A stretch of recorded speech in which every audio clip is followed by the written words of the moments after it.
today I am with Kaycee Evans and Toni Goode, two authors that I met through Facebook that are literally some of the nicest people I've ever met. Why don't y'all start with introducing yourself? Kaycee, why don't you go first? I'm Kaycee Evans. Tell us what you do, what you write. I'm the author of a trilogy called Juxtapositions from the Good Vibe Lounge, and it's two of the three books are out right now, and it's considered literary fiction. The first book is sort of a coming of age book. It focuses on senior year in high school of a group of kids that are performing arts geeks. And the story pivots back and forth between 1977, Central New Jersey, and 40 years later, 2017, where some of those same kids have all grown up and are now, pushing 60, and are dealing with some of the issues of life that happened as a result of their time in high school. There are two main characters, Drew and Yo-Yo, who have a lot of diversity to who they are, but they have both come from dysfunctional families, and they get together and they literally get together, and there's a family situation that ends up with that, and turns into a whole rollicking soap opera for the next 40 years. So that's that. And Toni? Well, my name's Toni. Toni Goode. I didn't even put that in here, but that's my name.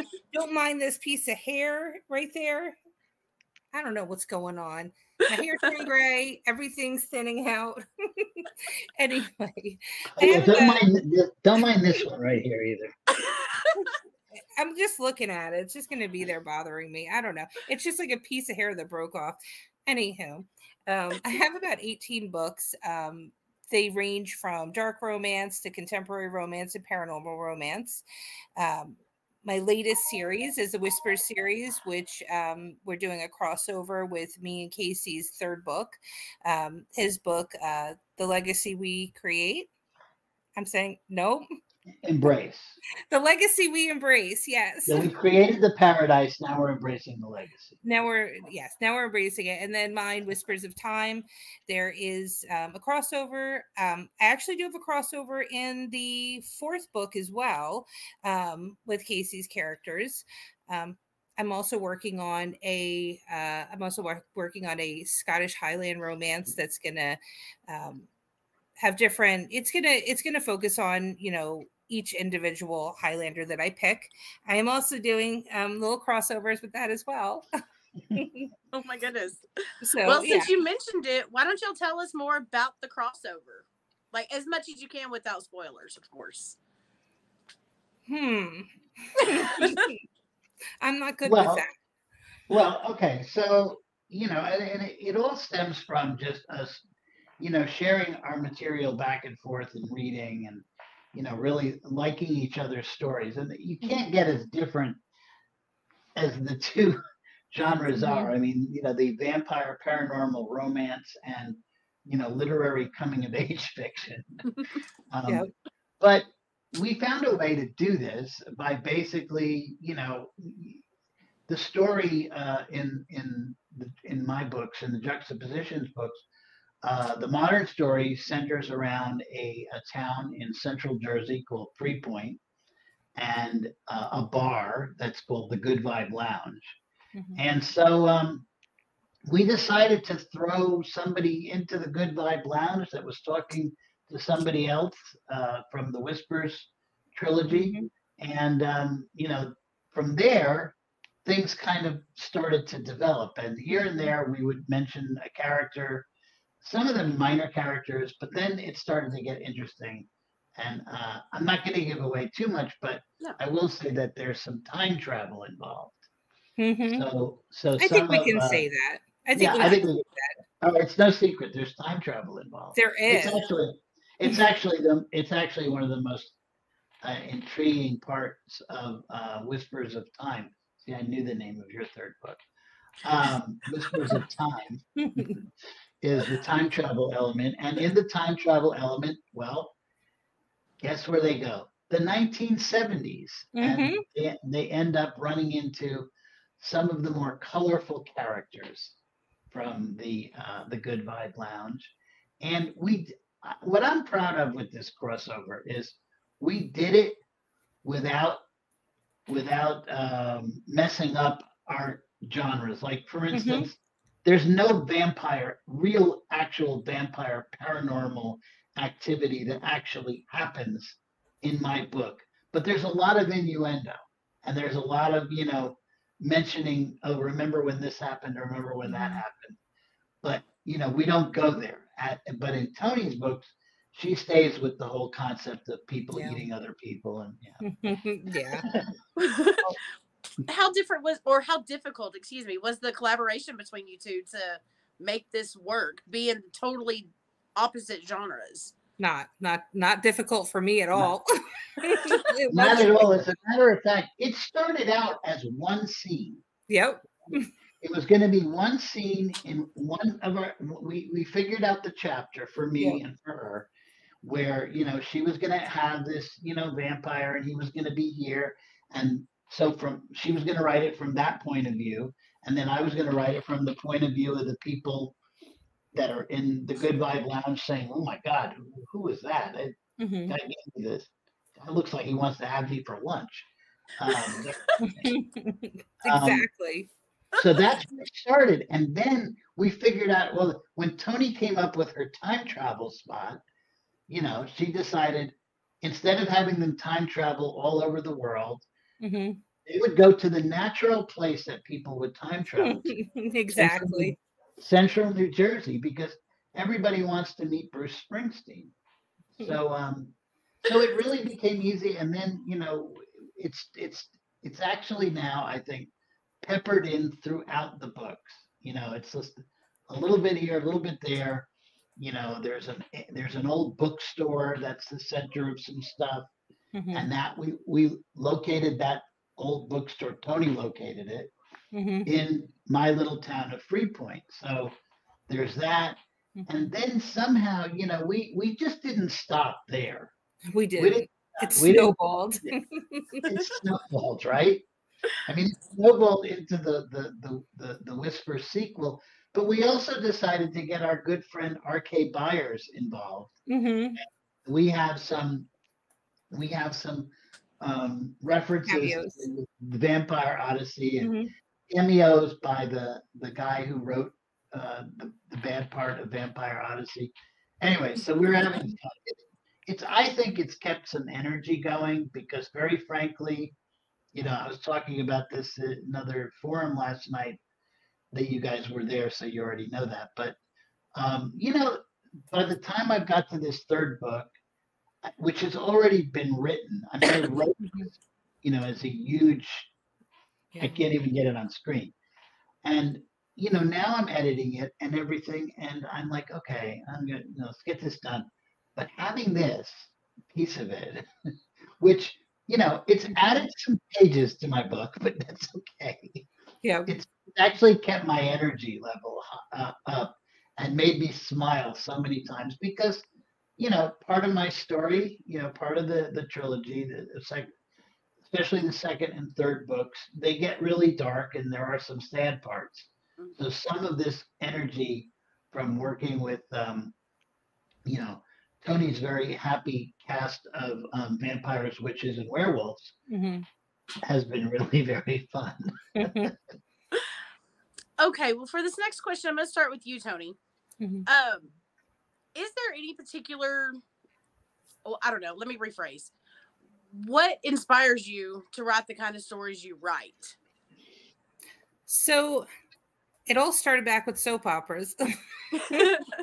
And I'll tell the little story. I always told Kaycee that I don't like telling the story because I feel like there's a lot of judgment with authors when I say this, but I'm going to say it. So back in the early 2000s, I was writing fan fiction, and I was writing soap opera fan fiction. And that is literally where it started. So it started with writing for a soap couple that I loved on One Life to Live.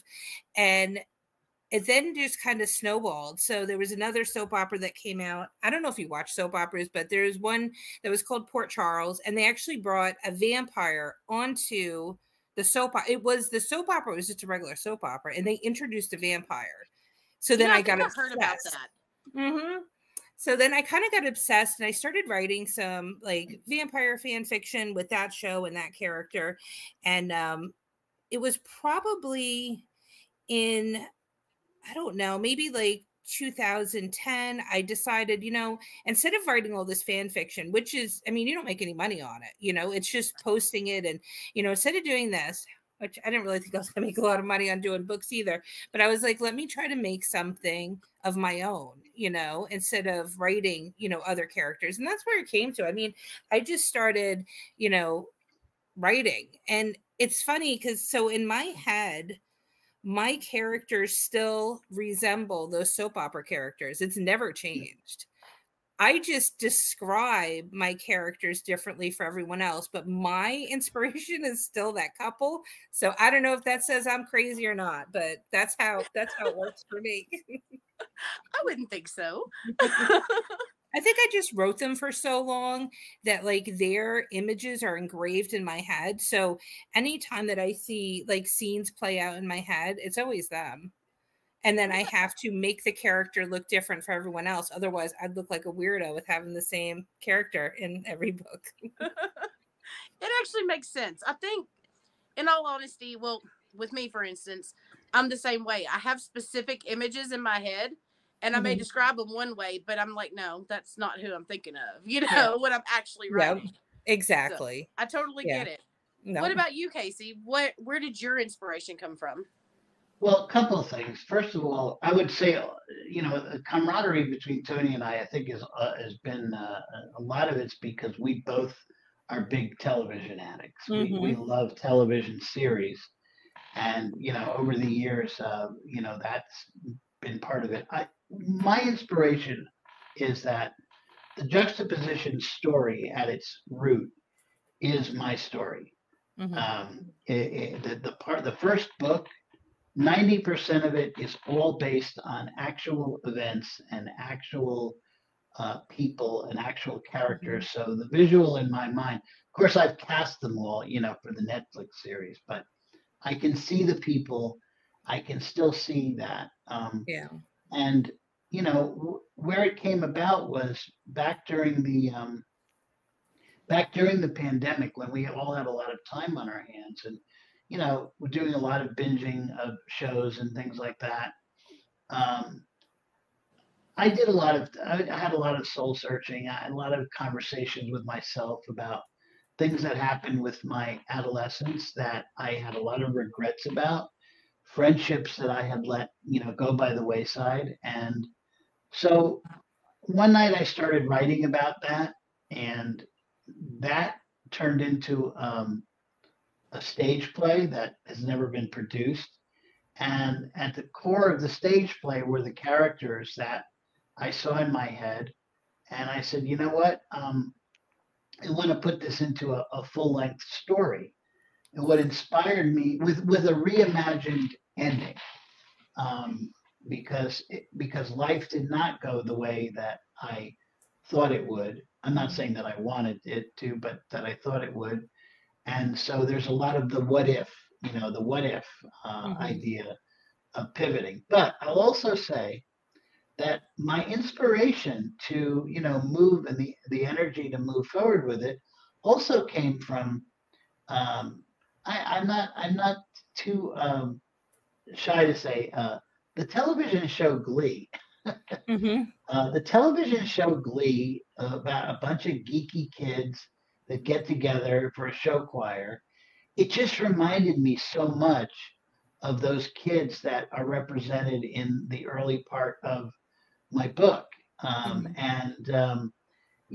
That just, it fired me up, because I started thinking about, boy, back in 1977, how many times did I just want to stand up at that table and burst into song, with full choreography. And then I also got to watch. There was a Netflix movie that is based on a play called The Prom, and the story in The Prom has nothing to do with anything related to me, but I said I got this prom story Yep. that just is that needs to get out there, and so I incorporated that prom story as the centerpiece for 1977. And anyway, that's my inspiration for it. Is my life being inspired also by things I saw on television. Well, being that it is your story, that kind of leads me to my next question for you. All readers, they always have a favorite character. They'll read a series and one specific character just stands out to them, and that's who they latch on to. Yeah. Well, do y'all have a favorite character of your own from your own books? Toni, you go first. I have to think about it. So it's funny. So one of my favorite characters, and I write him a lot, and he's actually based off of a real person, is his name is Steele, and he's based off of Peter Steele from the group Typo Negative. Like in my head, that's who I see. Don't ask. Anywho, he's been in a lot of my books. A lot. Like I have him as a side character. He's never had his own book. He's always been like the side character. Now I do use the name, which I know probably people would frown upon, but I do. I reuse the name. I've made him a vampire in one book. I made him a werewolf in another book. I think I made a hunter in another book. But I love having him in books. And in this Highlander series, I'm actually going to give him his own book. So I'm super excited about that. That was actually my next question. Was he going to get his own book finally? He is. He's going to get his own book now.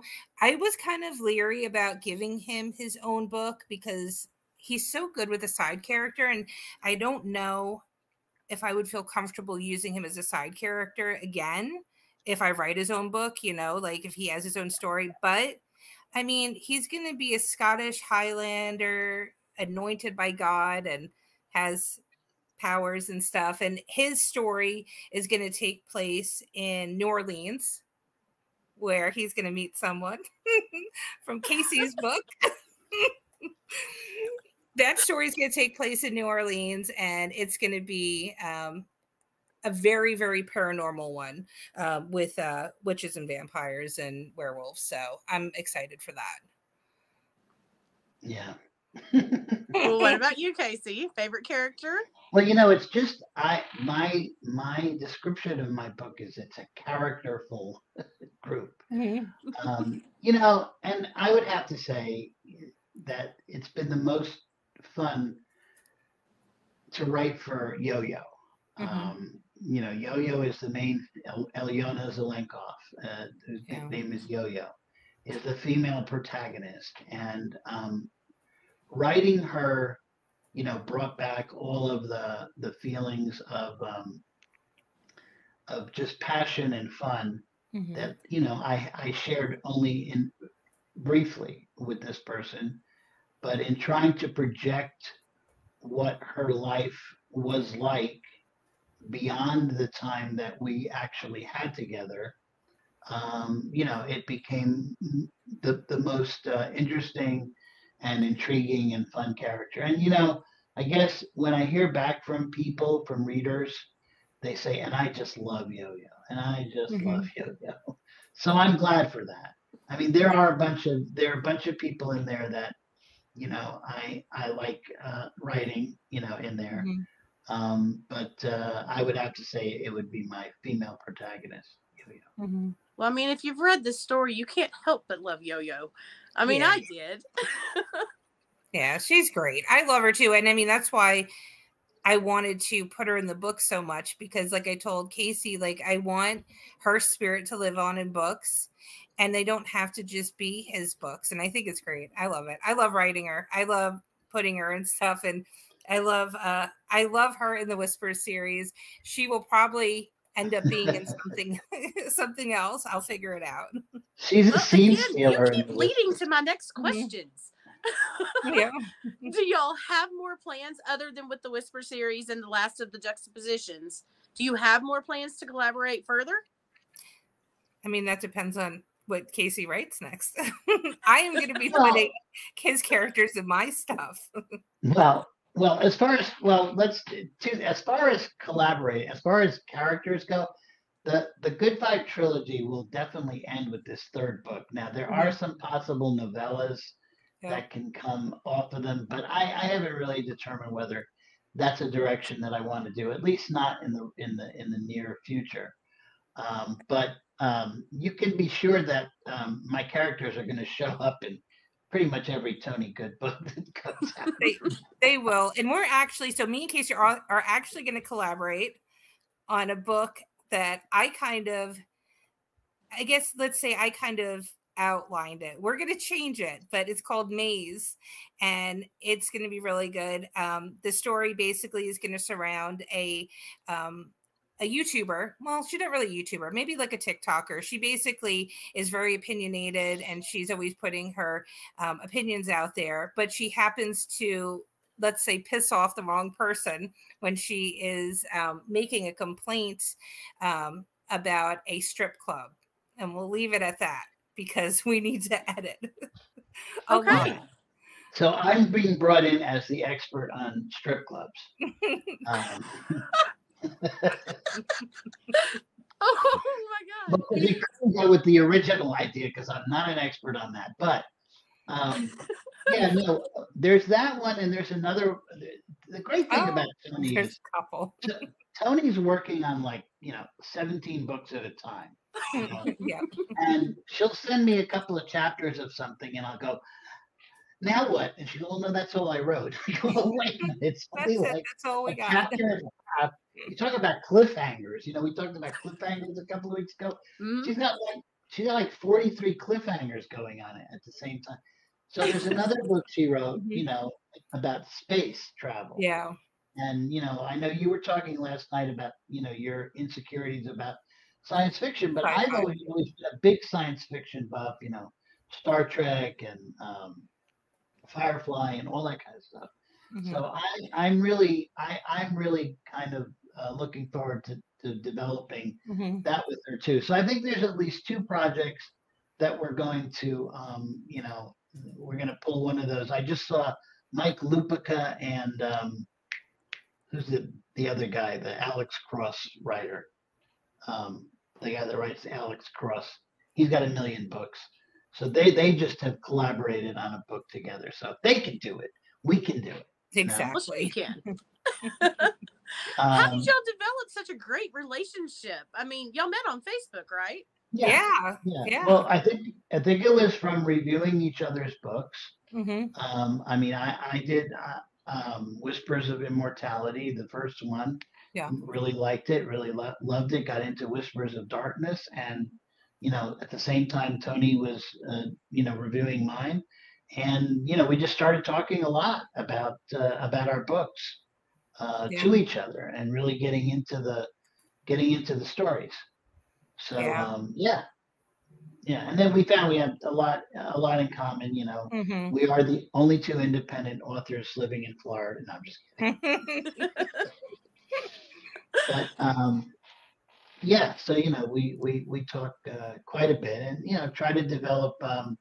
It's a little community that we tried to develop on Facebook of supporting each other and bringing people in that we feel understand the importance of independent authors supporting. And I put all of that and give all that credit to my mentor, R.K. Byers. I mean, when it comes to exactly, and I think Toni feels the same way. He's just we love watching his reviews, his 1 minute TikTok reviews.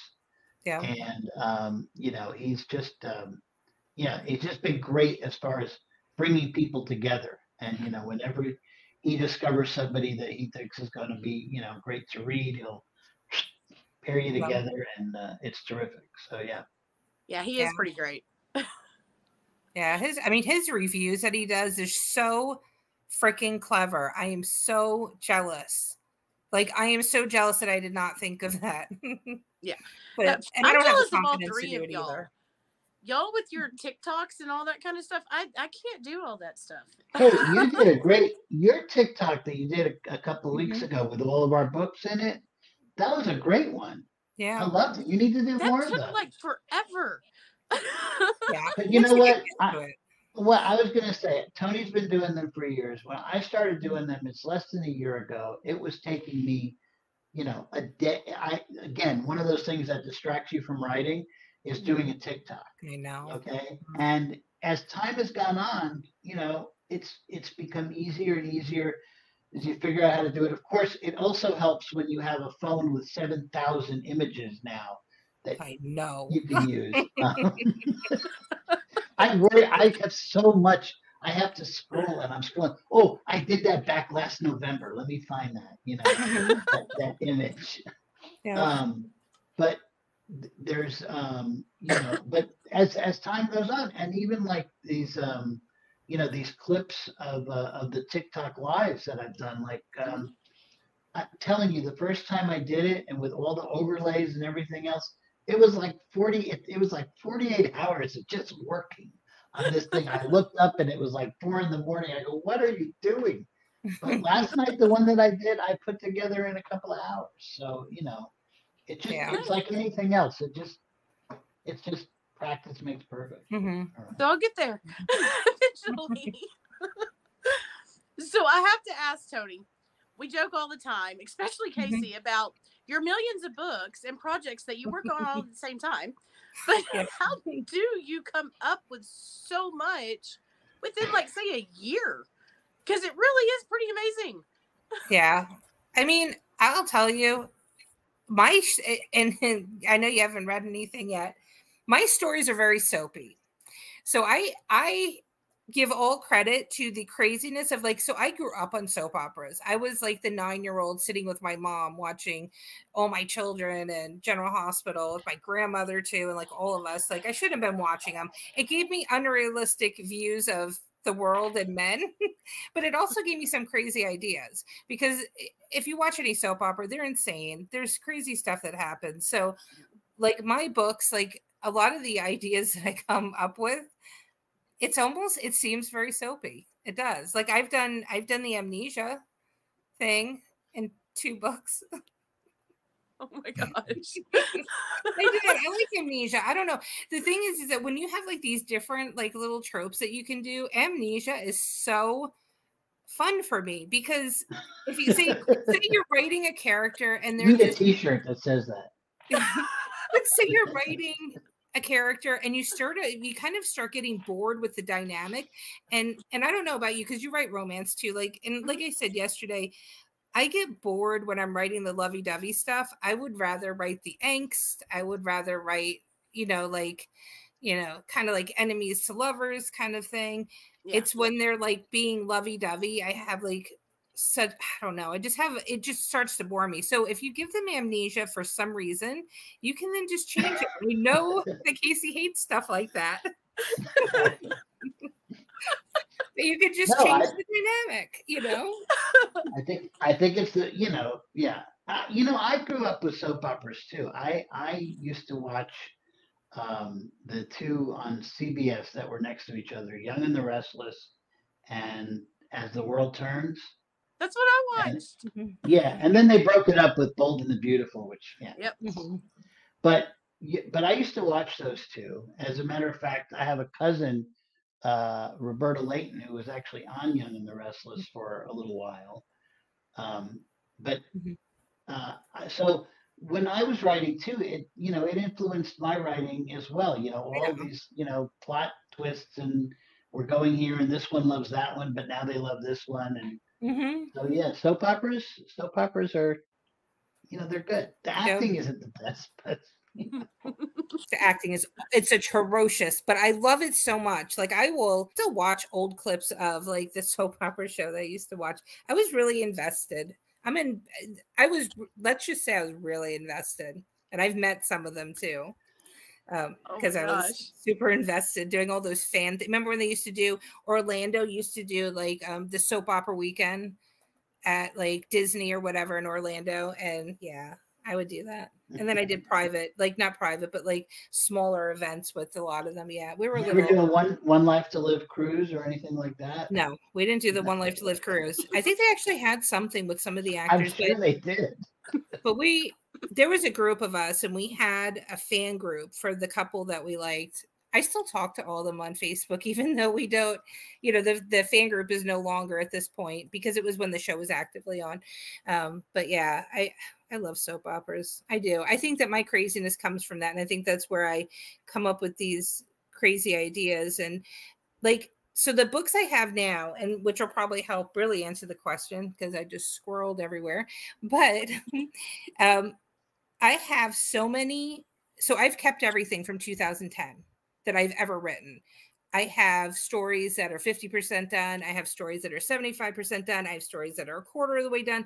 Like I have all these stories. There's probably, I know there's more than 100. So what I do is I go back and I look and I'm like, this one's like 75% done. Maybe I should just tweak it and fix it. And it's funny because some of these stories were written when there were flip phones and I have to change that because I mentioned a flip phone and I'm like, what? I got to change that. But yeah, so I just kind of go through it and it makes it easier because I have a lot of this stuff because at the time I got bored with it, but I didn't want to get rid of it. I wanted to keep it, and then I just kind of go back to it. And sometimes I've taken 4 or 5 stories and thrown them into one, kind of mesh them all together. The Whispers series that started years ago. I mean, it definitely in the 3rd and 4th book took a different turn than it originally was going to take. But that was something that I had written a long time ago. And I went back to it and I was like, maybe let me see if I can get back into this again. So that's what I do. That's the easy. And it almost, I was telling Kaycee the other day, almost feels like cheating because it's not like I'm starting from the beginning. So I'm grabbing a book of mine that I already wrote that's 75% done, re-editing it, tweaking it, and then publishing it. It's not cheating. It's getting back together with an old lover. That's all. Yeah, exactly. Oh my gosh. Which, by the way, happens 14 times in my series. So, but it's life. Well, it's funny, and then listen to Toni talk about all the different threads going at once. And here I did this. One of the things, and I say it as a regret, but I don't regret what I've published. But sometimes I think, I have so many different plot streams going at once, and I think, it's a heavy influence from not really soap operas as much as Game of Thrones, Yeah. and that's what I always say to myself. Game of Thrones has 14 things going on at once, but at some point, it all comes together in the end. And I guess so that's where my brain is at. I was thinking maybe I should have, taken this story and put it into its own book and taken that story. But you know what? At the end of the day, it is what it is. It's my Game of Thrones. Exactly. And I mean, your characters are interesting. So having it written the way you did, people are going to love it. I mean, you want to know what goes on with these characters. And I love how with the 1st and 2nd book, you start off and it's present day and all this stuff happened and you're trying to figure out what how you got there, how did that happen. And that's how me and Kaycee actually started talking. So when we were in that group and I was going to read the book, normal people would just read it and review. I was like, I'm going to ask some questions. And I kind of felt a little comfortable because I didn't know him, but I was like, I need to ask questions. So it actually started with me being nosy and questioning him as I was reading the book and being like, what happened here? And who's this person? And, was that person real? Or it was super exciting. And I mean, that's kind of what got us into, well, because and it was weird. I enjoy that, and I'd say there's a group of people that I would say are very, fun readers that I'm constantly getting questions from about, hey, what about, and what is she real? What is she doing now? And things like that.